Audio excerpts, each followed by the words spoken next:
Hey guys, it's Vince.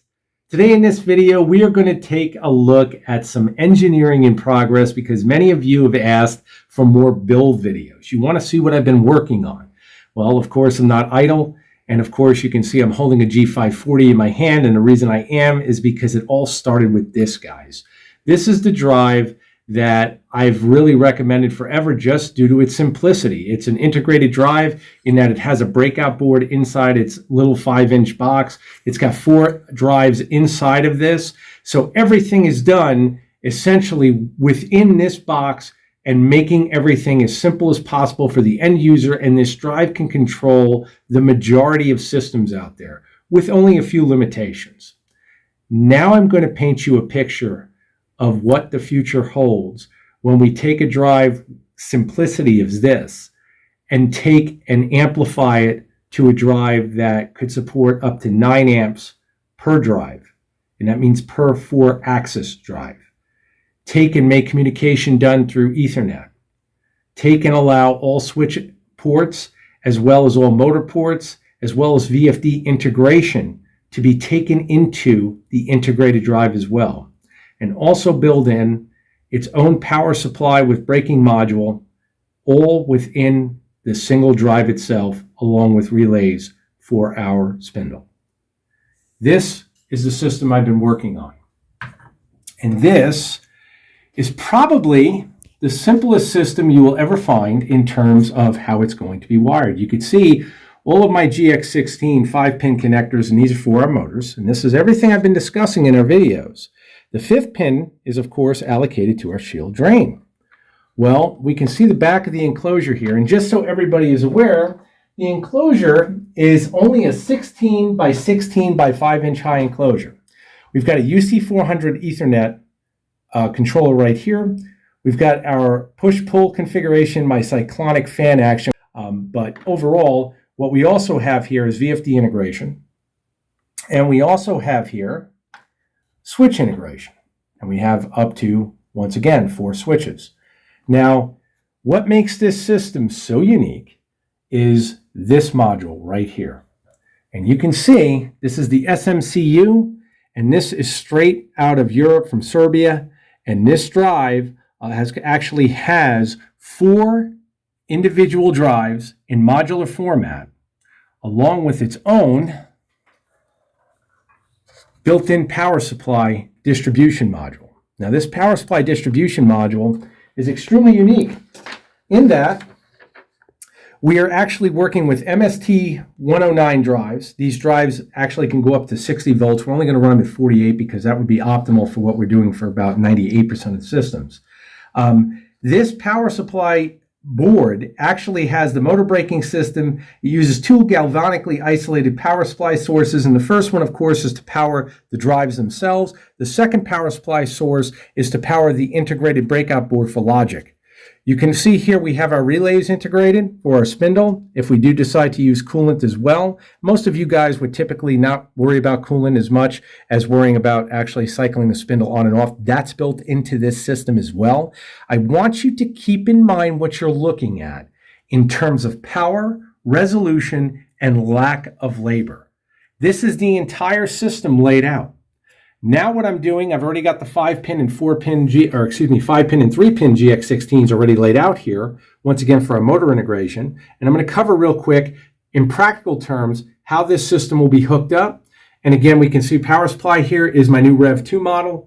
And again, you can see the 10 power output terminals as well as the built-in EMI filter. You can't see that, but you can see how close in proximity everything will be to being wired. Now, of course, a front fan will come in here for intake. The intake naturally goes to the intake of the power supply where the hot air is extracted out the back and all the hot air then comes out the back. Now, the beauty of this system also is that it heat sinks off the base plate of the chassis. Now, of course, I've already got with the lead engineer over at Audio Ohms, who was actually manufacturing this unit, and we went over all of the cooling. You can see our integrated fuses for each drive individually, which is fantastic, as well as the power supply. So we have fast blow fuses all integrated here for safety on top of internal fuses in our power supply. So everything here has been touched on as far as for safety. But what makes this extremely unique, once again, is that these drives, support up to a 9 amp motor. I want you to think about that. That means for my guys out there doing Bridgeport retrofits, my guys out there wanting, a ridiculous amount of power using possibly Nema 42 out of the box without having to change anything, this is going to be your system. We went with Ethernet because we know that Ethernet naturally is going to give you the most stability. You can see how far your ribbon cable is going to be from the drive itself. It's using the typical DB25 parallel port format. So we can convert the drive immediately, and when I say the drive, all of these drives are going to be converted right over to Ethernet integration. So this will definitely take leaps and bounds of what we've seen in typical system builds. And let me just show you what I mean by that, because a lot of guys are wondering, how deep down the rabbit hole is this going to go as far as where we're moving with making things simpler, because that was the overall goal here. When you're running at up to, once again, a 256-bit revolution or 51,200 steps, guys, that resolution is so high, many of you will never see that, will never require that. You're talking about massive, massive resolution. This is going to take leaps and bounds over guys building IDS system, also known as individual drive systems. Let's look at what we have built into the drives themselves. They have automatic current reduction, current flowing through the windings of the stepper if there's no signal on the step line for more than 1 second. The coil's current will be decreased to 50% of the set value, and this, of course, reduces unnecessary heating. No different than we've seen in more of the full-scale drives that have been on the market that require IDS wiring. That is tremendous because, once again, this is integrated. Now, what makes this version of the SMCU unit unique is we designed this one with MST 109 drives, not MST 107s. What does that mean to you, the end user? When we go with that larger drive, we can then again raise our amps to cover more of the motors out there. Now, many of you are saying, well, I don't have a 9 amp motor, nor do I ever plan on using one. Of course, that's the maximum. You can definitely run much smaller motors. As far as the wiring of the system, because I know many of you guys want to cover that. Now, again, I haven't mounted the front fan yet. We can see our e-stop is already in. Power going to the system, very, very basic, nothing crazy. Doesn't have to be. So let's go over some basics in practical use, because this is where guys want to see a practical example of how easy the wiring is going to be. So what we've got here is my GX16 5-pin already pre-wired and my GX16 3-pin panel mount connectors already pre-wired. Okay. Now, many of you already know these are silicone lead using a ground bus, which you can really see the ground bus mounted right here, and it's toolless, along with these devices right here. Many of you are saying, what in the heck are those? These are terminal splitters. Now, how does this work? Well, on this drive, and you can see on the front of it, it's actually inscribed. You can see it says switches over here. And what's going to happen is you can see a lead coming in from this terminal. I'll just clear this lead out of the way because I want to show you exactly the example I'm going to show you. Like on many drives, we have a positive VSW signal, and that goes to our switches. Well, we can hook our switches up with this drive in either an opto-isolated format or just standard format. In either case, I'm going with the standard format because, again, opto-isolation in this application really isn't required for most systems. A positive VSW is going to allow us to control all of our switches signals. Now, the problem is most end manufacturers, them included, they're limited into the size of this drive.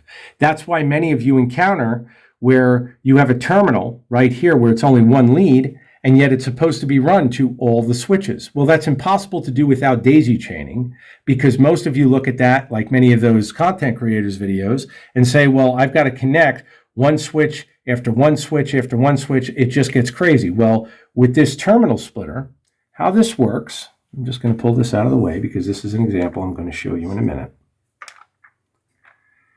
How this works is with this lead connected right here, which I've already connected, and then run to over here, this entire block then becomes this actual signal, which is positive VSW. And the beauty of that means that when we run all of our terminals for our switches, everything is short and neat. These are toollessly mounted as well.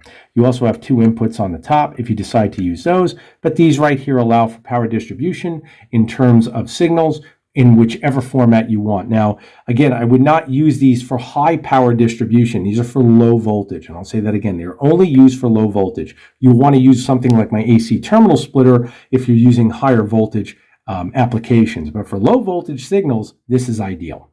Okay? Now, the thing I wanted to show you is we have a lead coming here on this side. And once again, that splits out that VSW signal. On the bottom of the drive, we have a ground switch signal. You can see it says GNWSW right here.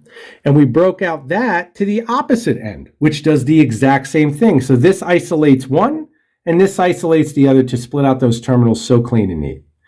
Now, on top of them being very, very, very small, which is what we want. So let's say we want to wire in this switch right here. I'm just using this as an example. It says 3-pin GX16, nothing fancy.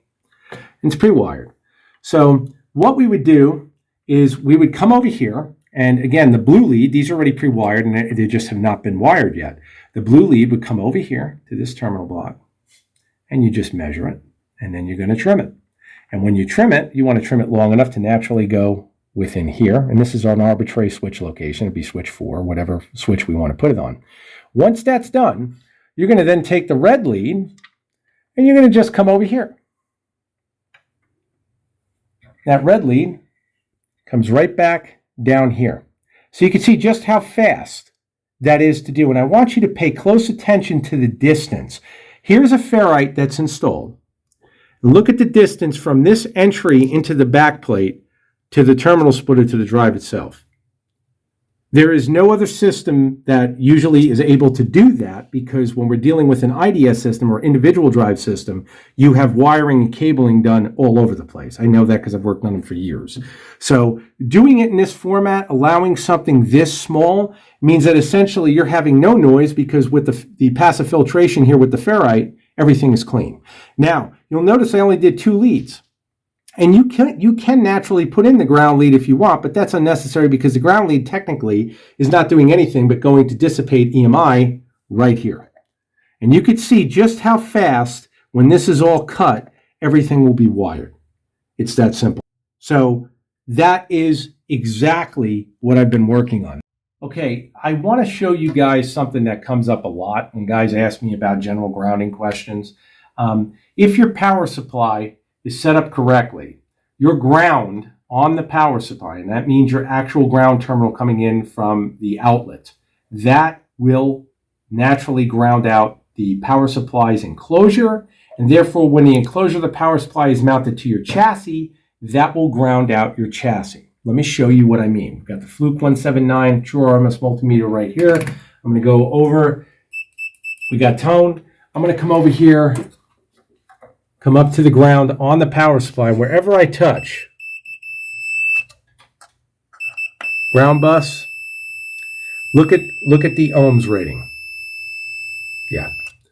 That's what we should be seeing all the way through this chassis. I'm going to screw holes because we don't want to mar anything. That's something we don't want to do. And you can see we're holding one there. And a lot of that is just because I can't hold the prong there. Let me just see if I can move down. There we go.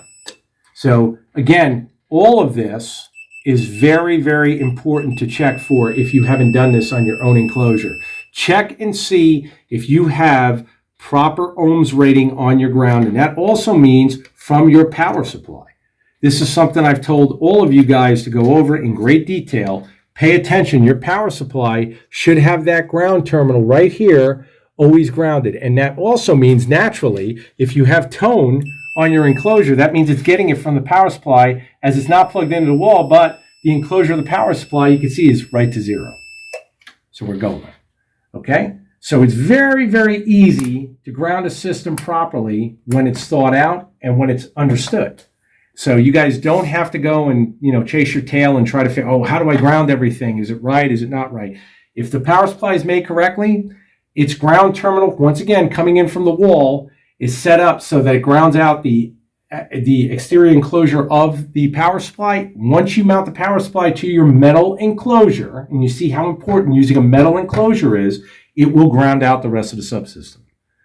I mean, just in the fact of, once again, the size constraints, because of this system being as small and compact as it is, but so powerful, Because again, the more we can take away from excessive wiring and the more we can take away from having to shield everything out and do long connections, we reduce EMI and the potential for any type of interference, which means a much more stable system. Think about what I'm telling you. On top of the fact, once again, we have our VFD integration right here. So it's actually built in along with the relays. So your relays are wired right into the breakout board. And when I say the breakout board, it's actually not only the breakout board, but also integrated to this power supply module. And doing so, we're able to once again eliminate all the additional wiring.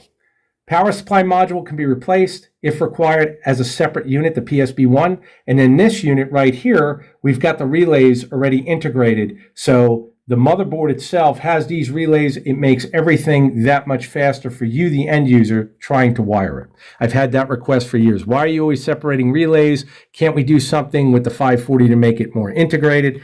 And that is exactly what we've got here.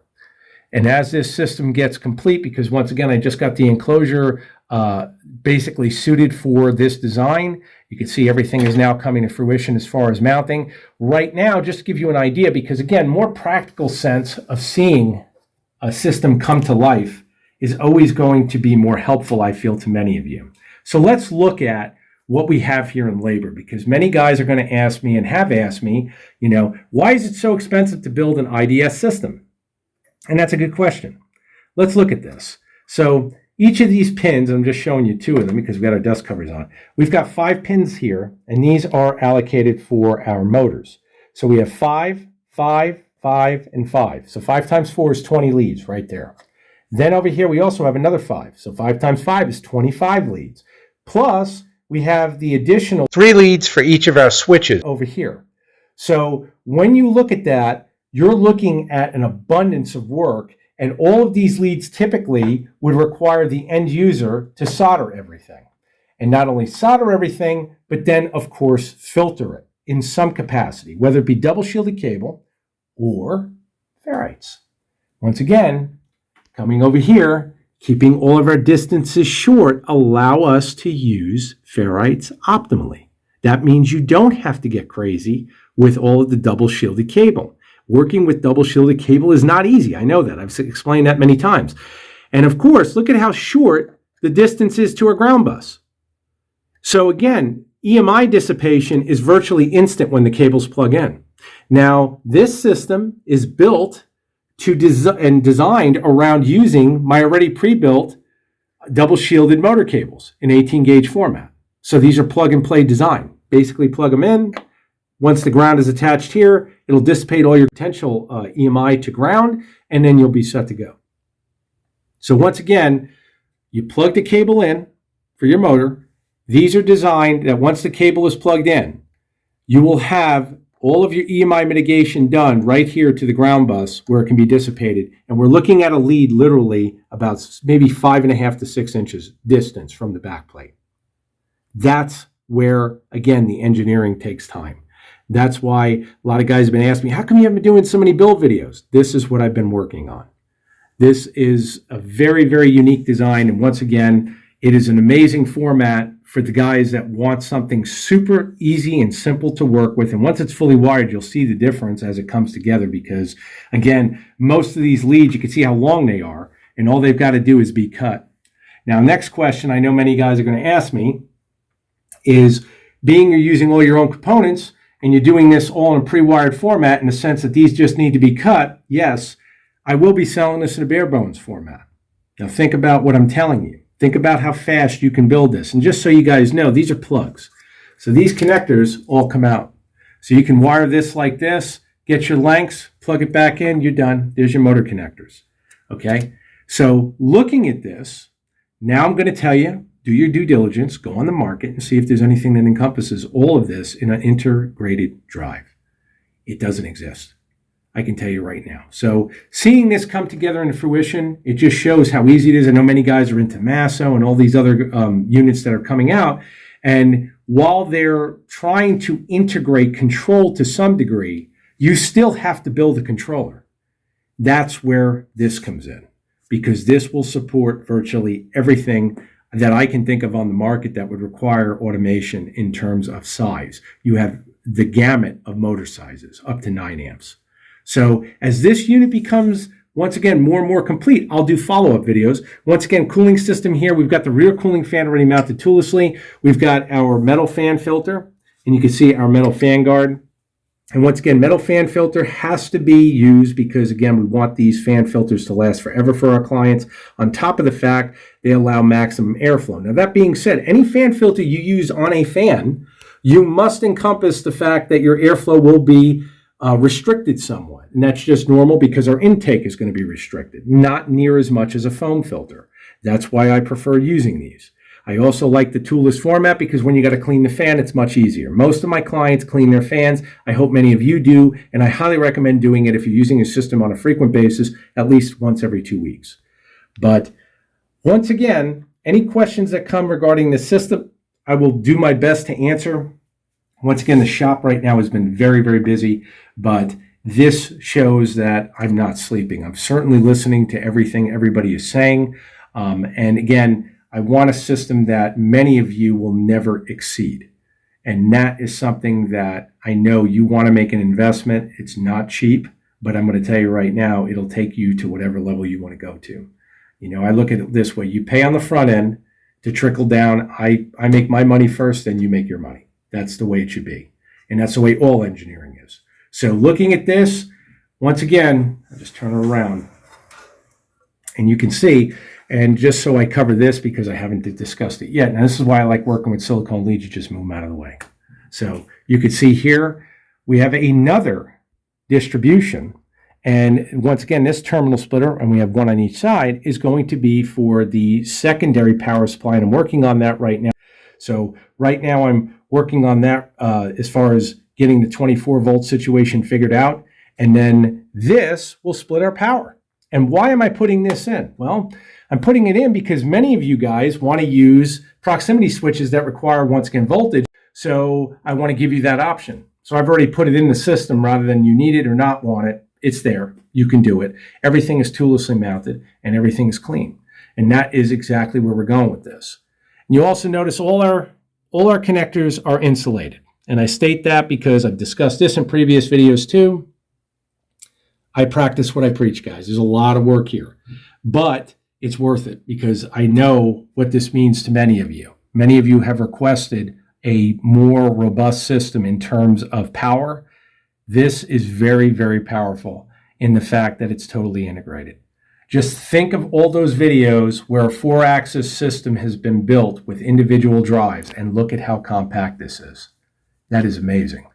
And I'm telling you right now, it's going to be even more amazing when we see it in motion. And again, they are DSP drives. So again, they're digital format. They're going to give you optimal signals. And again, when you got European quality. Once again, also UC400 mounted toollessly. Simple servicing. You see the thumb nuts there. So you guys now have seen what I've been working on and where this is going. And like I said, I will keep this progressively updated as it gets finished. And I will show you what we've got. But as far as the unit, now, of course, this system will get full graphic integration. So the client will know exactly what he's working on. We're just at the base level right now. But this shows you how neat the technology has come in terms of us trying to integrate and do it in a way that makes sense. We should have that. Now, something else that always comes up, I'm just trying to think of all the questions as I'm sitting here. This is also, as far as a power supply module, a braking module. Now, as stepper motors slow down, they become a generator. Now, most systems will never, ever, ever require this. And the other factor is when you have multiple drives connected, your power supply is not vulnerable to that back voltage because of the simple fact that 1 or 2 drives that are connected are going to dissipate that energy. Okay, Gecko Drive has already known that, and that's fact. So realistically, this is just a backup, more or less, but it is integrated in the system. It does have soft start. Again, all of the features that more or less end users have requested on more of a full-scale system, that's what this is, the next level up. So having the 2 options, we can go here if your system is not requiring all the bells and whistles, or we can go here if you want to go and just go as crazy as you want to go. I mean, because I'm telling you right now, this system, I'm planning on being able to support virtually anything you encompass, and that includes ATC spindles. So that's something that I know many guys are looking at, but that module I'm sure will be coming next. So guys, I want to thank you all for your support. I hope that this video has been helpful. I hope it's given you more ideas. I know a lot of you guys are building a lot of different robots. This unit, once again, I have guys doing 3D printers. I have a lot of different people contacting me. So this should definitely open up the gamut of where your engineering wants to go, and we'll bring those ideas to life.